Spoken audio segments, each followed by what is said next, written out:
विधान शहर महानगरपालिका मार्फत सुब्रतो मुखर्जी फुटबॉल स्पर्धा व शालेय स्पर्धेचे आयोजन करण्यासाठी येणाऱ्या खर्चास प्रशासकीय वित्तीय मंजुरी मिळावा. हे तू इकडे मत येतो तुला मंजूर नाही बोलायचं बोलायचे बोला ना माझं. कोणी बोलणार आहे का मी लगेच सन्माननीय महापौर साहेब यांच्या परवानगीने माननीय आयुक्त साहेब आणि सन्माननीय सभागृह सुब्रतो फुटबॉल आणि जिल्हा स्पर्धा जी का होती DSO ज्याला आपण म्हणतो, मी खुद फुटबॉल प्लेअर असल्यामुळे विद्याविकास शाळेमध्ये असताना या सुब्रतो मुखर्जी फुटबॉल टुर्नामेंट कशा होतात या अगदी जवळून पाहिलेले आहेत. मी या विषयाला सुरू करण्या अगोदर सर्व सन्माननीय सदस्यांचं लक्ष वेधू इच्छिते. 2009 याच्या काळाच्या अगोदरचा सुब्रतो मुखर्जी फुटबॉल टुर्नामेंट ही वेगळी होती, परंतु आज या सभागृहाला अतिशय अभिमानाने सांगावं लागेल की वसई विरार शहर महानगरपालिकेचे सन्माननीय प्रथम महापौर, ज्यांना संबंध वसई विरार लाडके नाना म्हणून उल्लेखते, त्यांच्या अतिशय अथक परिश्रमाने आणि त्यांच्या पाठपुराव्यानं वसई विरार शहर महानगरपालिका क्षेत्रातल्या या स्पर्धेला जिल्हास्तरीय स्पर्धेचा दर्जा मिळाला. त्याच्यासाठी आम्ही सर्व नगरसेवक त्यांचं अभिनंदन करतो आणि आभार व्यक्त करतो. सन्माननीय राजूजी पाटील यांच्या प्रयत्नांनी हे घडल्यानंतर आमच्यासारख्या खेळाडूंना त्याचा काय परिणाम आहे तो देखील मी आपल्यासमोर मांडू इच्छितो. खरं तर सुब्रतो मुखर्जी फुटबॉल टुर्नामेंट काय ही थोडक्यात माहिती करायला झालं तर सुब्रतो मुखर्जी हे कोणी फुटबॉल प्लेअर नाहीयेत. हे कोण आहेत तर आपल्या भारताचे प्रथम प्रमुख एअर मार्शल सन्माननीय सुब्रतो मुखर्जी यांच्या नावाखाली अखंड राष्ट्रामध्ये ही आंतरशालीय फुटबॉल टुर्नामेंट 1960 साली सुरुवात झाली.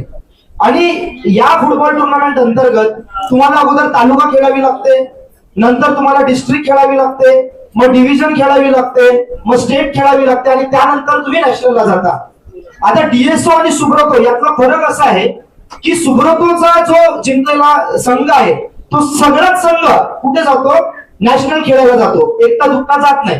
आणि डिस्ट्रिक्ट मधून जे खेळाडू खेळायला जातात त्याच्यामध्ये काय होतं की प्रत्येकी प्लेअरचा निवडणूक होऊन त्याला निवडून मध्ये त्याच्या स्ट्रॅटेजिक आणि त्याच्या स्पेशालिटी अनुसार त्याला त्या पोझिशनला सिलेक्ट केलं जातं. माननीय महापौर साहेब आणि माननीय आयुक्त साहेबांना काही गोष्टी निदर्शनास आणायचे. प्रथमतः तर तुम्ही सगळे आपण नगरसेवकांनी जर आपल्या वेबसाईट वरती गेलो लगेच जा आणि चेक करा आत्ताच्या आत्ता आपल्यामध्ये टोटल 33 डिपार्टमेंट आहेत सर, बरोबर. आपल्या महापालिका क्षेत्रामध्ये त्यातलं एक क्रीडा डिपार्टमेंट आहे. त्या क्रीडा डिपार्टमेंटच्या तुम्ही वेबसाईटला गेलात ना तर फ्रिक्वेंटली आस्क्ड क्वेश्चन याच्यामध्ये माहिती वेगळी आहे आणि आपल्या क्रीडा विभागामध्ये काही माहिती वेगळी आहे. आज 1960 पासून सुरू झालेली ही स्पर्धा आपण वसई विरार मध्ये देखील अतिशय उत्साहाने खेळतो आणि तुम्हाला अभिमानाने सांगतो की या वसई विरार शहराच्या कितीतरी टीम सडक नॅशनल रिप्रेझेंट करायला गेलेले आहेत. म्हणजे त्यात आमची टीम देखील होती DSO ला विद्याविकासनीची. आणि मुख्यत्वे इकडनं कोण जायचा तर सेंट अगस्टिन किंवा विद्याविकासनी हे युद्ध पातळीवरती गेम व्हायचे. परंतु माननीय आयुक्त साहेब आणि महापौर साहेब खरोखर एक दुर्दैवाची बाब इथे मांडू इच्छितो सगळ्याच वसई विरार शहरातील सगळ्याच खेळाडूंच्या वतीनं, स्पेशली सगळ्या फुटबॉलर जे आहेत त्यांच्या वतीनं.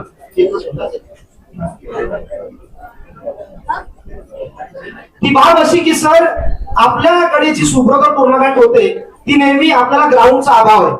मग काय होतं की आपण एखाद्या शाळेकडे मागणी करतो आणि त्या ग्राउंडच्या अभावामुळे अनेक खेळाडूंना एक वर्ष जे पूर्ण मेहनत करतात त्यांना त्यांचा खेळ दाखवता येत नाही.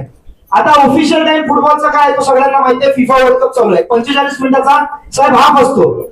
आपल्या सुब्रतो मुखर्जी फुटबॉल टुर्नामेंट मध्ये काय होतं की इथे 10 मिनिटाचा हाफ खेळवला जातो किंवा 15 मिनिटाचा हाफ खेळवला जातो.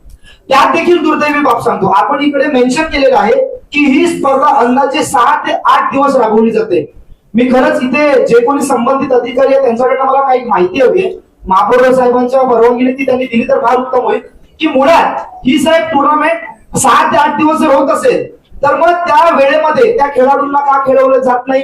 दुसरा प्रश्न, फुटबॉलच्या ग्राउंड मध्ये साहेब तुम्हाला हेही सांगतो की जिथेही फुटबॉल मॅच खेळवली जाते तिथे जेव्हा टाइम संपवायला येतो ना तेव्हा बाजूच्याच ग्राउंड मध्ये कुठेतरी बांबू लावून पोल काढले जातात आणि लोकांना खेळाडूंना तिथे पेनल्टीजच्या वतीनं सर ती फुटबॉल टुर्नामेंट पार पाडली जाते. हे देखील दुर्दैव आहे.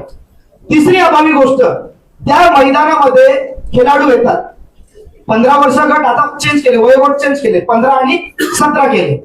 याच्यामध्ये असा अभाव होतो की जेवढे खेळाडू आहेत सर, त्या खेळाडूंना तितक्या खुर्च्या तरी पुरवल्या जातात का? एक खेळाडू म्हणून मला प्रश्न आहे का, as a player, football player of Vasai Virar, मुळात त्या देखील अभावी पडतात. दुसरी गोष्ट, तिथे आपण बऱ्याच गोष्टींचा उल्लेख केलाय, एनर्जी ड्रिंक, आपण ग्लुकोज बिस्किट, चॉकलेट, हे नक्कीच ग्राउंड मध्ये, मैदानामध्ये असतात का? हा देखील माझा एक प्रश्न आहे आणि हा प्रश्न वसई विरारच्या सगळ्या फुटबॉलर्स यांच्या वतीनं मांडू इच्छितो. तिसरी गोष्ट, जेव्हा या फुटबॉल टुर्नामेंट ऑर्गनाईज केले जातात तेव्हा रेफरीज आपण बोलवतो. ते रेफरीज जेव्हा आपण बोलवतो ते आता पालघर डिस्ट्रिक्ट अनुसरून आपण बोलवतो. ते सर्टिफाईड असतात का? आणि जर ते सर्टिफाईड आहेत तर त्यांचे टोटल गेम्स त्यांनी किती विटनेस केले हे तपासले जातात का?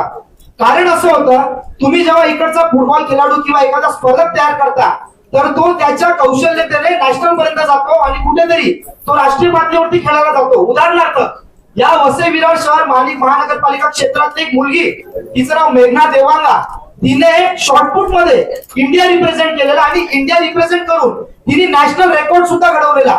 ती सुद्धा विद्याविकास शाळेची एक प्लेअर होती. परंतु इथे अभाव कुठला सापडला जातो? क्रीडा विभाग आहे परंतु पूर्तता नाही. सर्व सन्माननीय सदस्यांच्या माहिती करता सांगतो की तुम्ही जर वेबसाईटला गेलात तर एकूण 12 मैदानांची माहिती दिलेली आहे. त्याच्यामध्ये काही 4 का 8 मैदान रेडी आहेत आणि 4 काहीतरी युद्ध पातळीवरती काम चालू आहे. आणि महत्वाचं म्हणजे वसई विरार शहराचा रखडलेला स्पोर्ट्स कॉम्प्लेक्स, त्याचा देखील त्याच्यामध्ये उल्लेख आहे की तो प्रगती पथावरती आहे. माननीय महापौर साहेब आणि माननीय आयुक्त साहेब, एक खेळाडू म्हणून एक आत्मीयतेने प्रश्न विचारू इच्छितो की याच्यामध्ये ना आपण तक्ते मांडलेले आहेत. आता हा वार्षिक तक्ता आहे ज्याच्यामध्ये उल्लेख काय केलाय sir? Subroto Mukherjee football cup स्पर्धा व जिल्हास्तरीय क्रीडा स्पर्धा हा उल्लेख केलाय. आता हे जे खर्च मांडलेले आहे, एक 1 बाय 1 फक्त त्याचा उलगडा करावा की हा संबंध पूर्ण 99,23,526 जो खर्च दाखवलाय तो फक्त सुब्रतो मुखर्जी फुटबॉल टुर्नामेंटचा आहे की सुब्रतो मुखर्जी आणि जिल्हास्तरीय, त्यांच्याकडनं आपल्याला ऐकायचंय की हे दोन्ही मिळून याचा खर्च आहे, हे कोण सांगेल?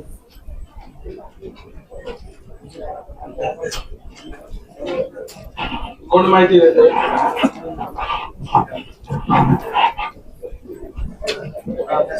माननीय महापौर साहेबांच्या परवानगी बोलतो. हा जो खर्च आहे संपूर्ण, हा सुब्रतो मुखर्जी फुटबॉल स्पर्धा त्याच्याबरोबर 42 गेम आंतरशालेय होता, हा सगळा मिळून तो खर्च आहे. माननीय आयुक्त साहेब आणि माननीय महापौर साहेब, मी 3-7 तारखेला एक पत्र दिले. त्याच्यामध्ये मी यांना विनंती काय केले की सुब्रतो मुखर्जी आणि डीएसओ या स्पर्धांमध्ये व्यक्तिगत काय खर्च होतात याची आपल्याला माहिती मिळावी. त्यांनी मला माहिती दिली परंतु ती माहिती अतिशय अपूर्ण आहे. दुसरी गोष्ट, आपण हा सुब्रतो फुटबॉल मुखर्जी कप जो भरवतो तो महाडाच्या मैदानात भरवतो. गेल्या वर्षी मला वाटतं बरेच जण त्याच्या उद्घाटनाला गेले असतील. त्या फुटबॉलचं नामांकन आदरणीय मुठे साहेबांनी ते देखील आम्हाला सांगावं की ही जी आपण स्पर्धा भरवतो ती फिफाच्या गाईडलाईन्स अनुसार भरवतो की आपल्या महापालिकेच्या गाईडलाईन्स अनुसार? प्लीज याचं एक देखील उत्तर दिलं पाहिजे. महापालिका असल्या कारणाने आपल्या जिल्ह्याचा दर्जा आहे, बरोबर, आणि त्यामुळे महापालिकेला हा आपल्याला पार पाडायला लागतो. आपल्याला तुम्हाला माहिती आहे, पालिकेला गेला विद्यार्थ्यांना 10 मार्क मिळतात, 15 मार्क मिळतात, 25 त्याच्यासाठी येतोय सर. आयुष्यामध्ये त्यांना भरपूर फायदा होतो. त्याच्यामुळे आपण ही भरवतो आणि आपल्याला जिल्ह्याचा दर्जा आहे. साहेब ऍक्च्युली ही भरवणं आपल्याला अनिवार्य आहे कारण त्याला आता राष्ट्रीय दर्जा मिळालेला आहे. बरोबर आहे.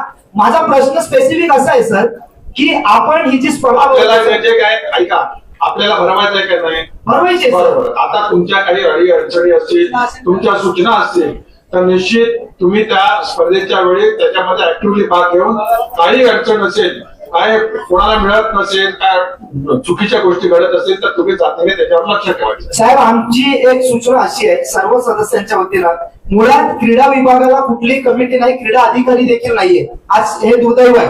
म्हणून या जेवढे नगरसेवक आहेत त्यातल्या नगरसेवकांना धरून एक क्रीडा समिती वन मॅन कमिटी नेमून टाकू आपण. नेमायला पाहिजे. धन्यवाद. आणि त्यात साहेब एक उल्लेख असा आहे यांचा, काही त्यांनी स्पेसिफिक गोष्टी दिलेल्या आहेत मंडपापासून सगळ्या. आता काही विषय असा आहे, ठीक आहे माननीय महापौर साहेब ऐकून घ्या ना, काही त्याच्यामध्ये उल्लेख आहेत खर्चाचे. त्या उल्लेखामध्ये काही तुम्ही सगळ्या गोष्टीवर नजर ठेवा. जे काय प्रशासकीय राजवटीत झाला असेल ते झाला असेल, यापुढे आपल्याला तातडीने दुर्बीण घेऊन बसायचं. धन्यवाद. विषय मंजूर. धन्यवाद महापौर. महापौर